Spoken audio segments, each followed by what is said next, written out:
Hasieran leku berri batea etortzen zeanean, bildurro kasu nola joango zaizun lehenengo urte horietan, pixkanaka nik uste lehen esan deten modun, zelaian ondo sentitu izan naiz, gerozta minutu gehiago jokau izan ditut, eta horten nik uste gerozta hobeagoa sentitu naiz, eta ikusi da zelaian eukideten presentzia eta postik horregatikan.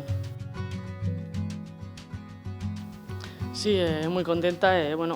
Se ve la confianza que el club demuestra en mí. Creo que desde que llegué se ha visto que poco a poco, aunque vienes de nueva y parece que igual te puede costar un poco más, la confianza yo creo que ha sido muy buena desde el primer día y eso se agradece.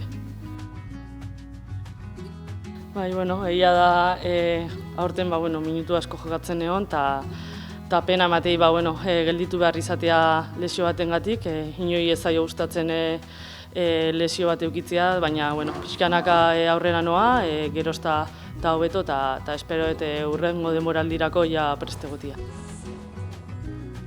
Yo creo que desde fuera siempre se ha visto como un club fuerte y desde dentro se ve igual.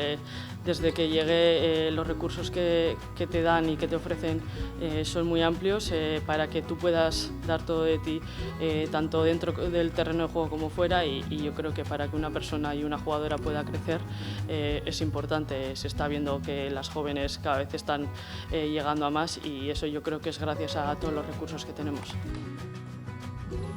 Egia da urten veteranoen artean neola, egia da talde oso gaztea dakagula, baina aurten ikuste talde gazte hori ez dala zelaian behintzat antzeman, eta hurrengo denboraldiari begira nik uste taldea behintzat aurten egindako lan bera egiten jarraitu behar du, eta hobetu, gauzak beti hobetzeko daude, eta hortan saiatu beharko gara.